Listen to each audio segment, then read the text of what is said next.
you're having a great weekend. Hope you're having a great day. And the holidays are upon us, so I hope you're all really having a nice time and taking time to remember the reason for this season is not all about money and gifts, the financial. It should be more of rejoicing and hopefully a happy feeling.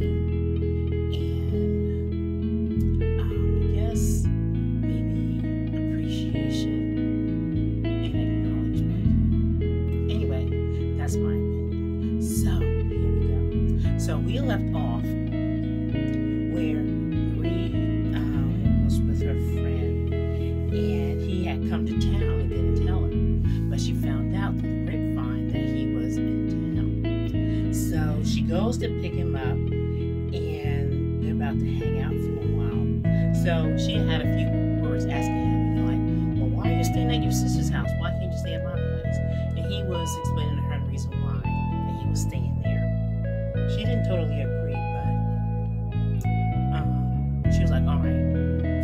So anyway, she says, all right, no problem, though, stay at your sister's.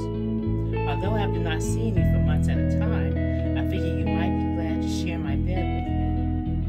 After this little discussion, we were quiet for a few minutes. A bit of tension, I could say, was in the air. But I wasn't going to make a thing out of this. I proceeded on to another conversation to lighten the mood. We hung out, popping in some up everywhere that day, and ended up at my place around 7:30. And so we were tired, yet a bit horny. By the time we fumbled into the living room, kissing and tugging at each other's clothes, child, we didn't even make it to the sofa. We made it to the floor, hot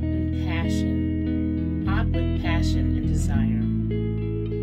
You know, that shit is good. I hadn't had sex in months since he was last here, and I was starving for him to enter me, and so he did. Afterwards, he rolled over and looked at me smiling, telling me that I was a beast and how he enjoyed it. After we got our strength to get up off the floor, we made it to the sofa. We had picked up some cooked seafood dinners while we were on our way to my place. So we started nibbling, no, not on each other, on the food this time. But before we finished our plate, plates were set aside as he started touching my breast and rubbing my thigh. How did I respond to him in his touch? I opened my legs a bit more so he could rub the inside of my long thighs. That was nice, I thought as I relaxed in his caress. I wish we could be together more like this anytime we wanted. This Navy thing was getting in the way, but that was a career choice he made and wanted to see it through. After we made love again, we had fallen asleep on the sofa for a while. When Frankie awoke, I had been up for some time. He asked, do you think you and I are going to be all right?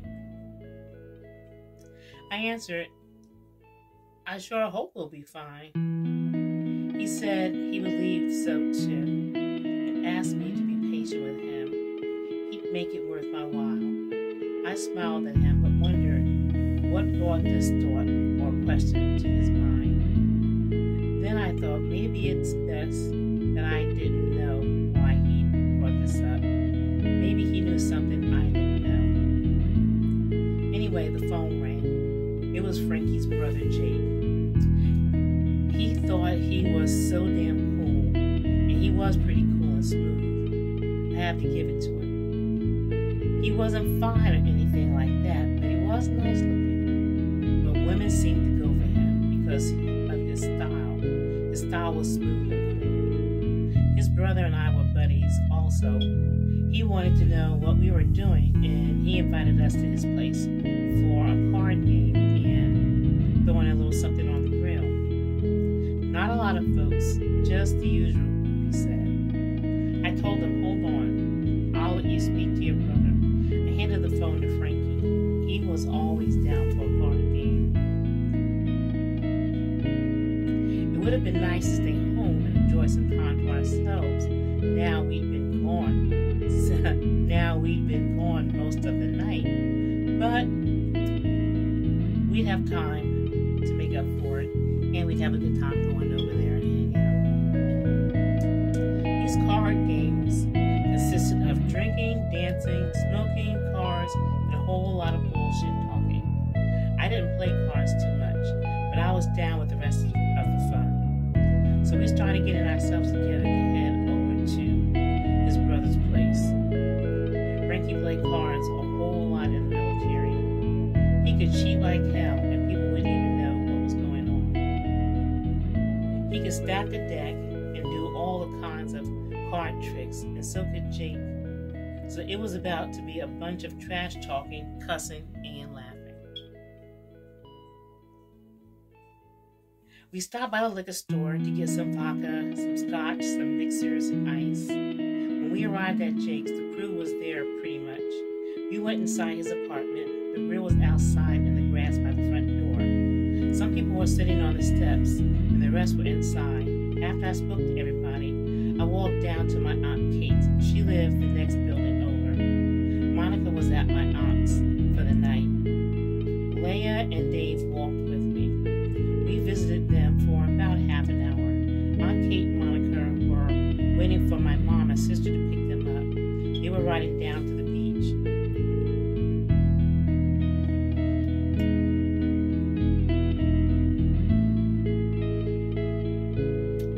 So we went back to the get-together. They had already started talking shit about everything under the sun. Yes, and lying. Competition had begun. I was walking in the door with one of the world's best bullshitters, my cousin Dave.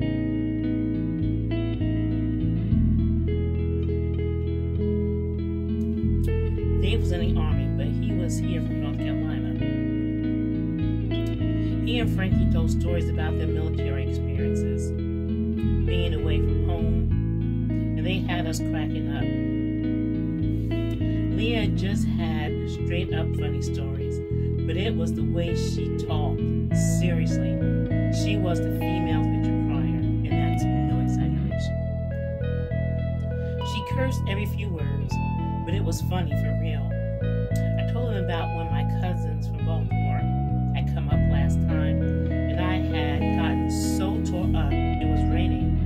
My big ass cats and dogs, and I went in the taxi barefoot. And when I say cats and dogs, I mean really my feet. So I went home in the taxi barefoot. I didn't even know my shoes were missing until the next day when I was looking for my sandals. And Mo told me I came home barefoot. So I had called my mama, and she was like, yes, girl, your shoes are here in the den. She and I fell out cracking up at this episode. Anyway, Frankie and Jake was beating the snot out of everybody and they played when Dave said, these mothers are cheating as usual. That's all it took. Frankie started trying to convince people he wasn't cheating. Voices had gotten loud. So Frankie, always being the calm one of the bunch, was like, never mind, let's just forget the game. I didn't cheat every hand. That's how y'all got some points. So y'all should be grateful to me. Well, after the game ended, he and I headed back to my place. I was tipsy and he was almost drunk. It was all we could do to get in the bed. Believe me, nothing went on after getting in the bed. Nothing but sleep.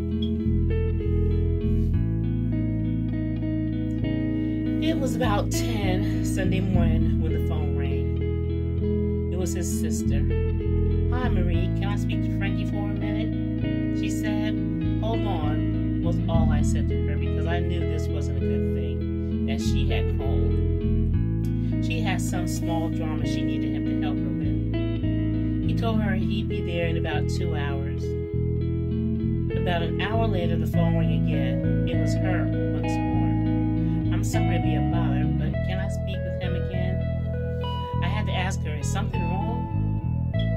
Of course, if it wasn't, I wouldn't bother the two of you, she responded. All I could do was sigh as I called him out the bathroom to the telephone again. He knew the shit she was doing was bogus, but he would always jump when she called for him. Then I remembered my car was at his sister's. I said to him, give me 10 minutes to get myself ready. My car is at your sister's. I got in his car with him. We chatted some, while there was a slight tension in my chest because I wanted to lay her ass out, and him too, but jumping like a puppet. Anyway, he and I kissed as I got in my car. Then I went to my daughter. Neither she or Aunt Kate were there, so I came on home. And there they were, just walking in my parents' back door. I went inside behind them so we could have girl talk. My papa was at the kitchen table, so he joined in the girl talk a little.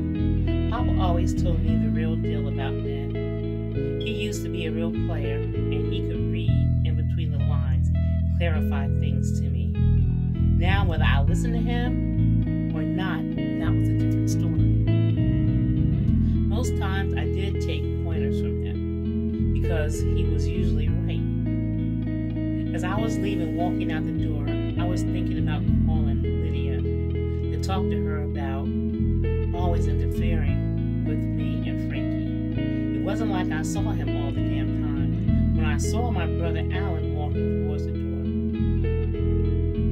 he had a look on his face like he was thinking about something. But it was a good thought, because he had a smile on his face before he even saw me. Alan and I hugged and exchanged a few words in the driveway before he went inside and I went on home. I hung around my place a while, waiting to see if I'd hear from Frankie again today. But I wasn't going to be surprised if I didn't see him again today. It wouldn't be the first time. Monica had come home a while and I was at my parents' talking. She was in her bed watching TV. A few hours later, I'd say about 7:45 in the evening, when my telephone rang.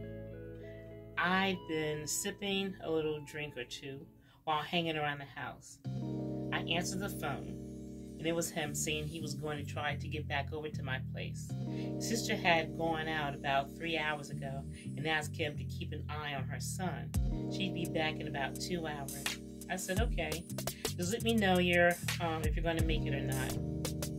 So about 8:30, I put on my nightgown and got in my bed with a cocktail, the same cocktail that I had started earlier, and I put it on my night table. And I found a good old movie to settle down with. I didn't hear from the bastard anymore that night. I started to go to his sister's, but instead I called my girl, Leia, and she talked about the shit that was going on. She told me she was going to go by to see if Frankie was there. She was leaving as soon as we hung up the phone. She'd call me back or come by my place. So we hung up, and about 30 minutes later, I heard a knock at my door. I went to peep out just to make sure who was there, and it was her. She had just rode by to see what she saw. Leia said, his car is there, and so is hers. So why hasn't the nigga called you back? See, that's why you have to fuck them up, and he keeps that shit on point. If you want me to go and knock on the door to see what is happening, don't let him or this motherfucking sister play you. I thought about what she was saying. Should I go over there? I called my mother to tell her I was bringing Monica over there for about an hour. And Mama said the back door is open. I got my baby out of the bed and dropped her off. Leia and I got in her Volkswagen and and off we went to check this out thoroughly. We pulled up to Lydia's house.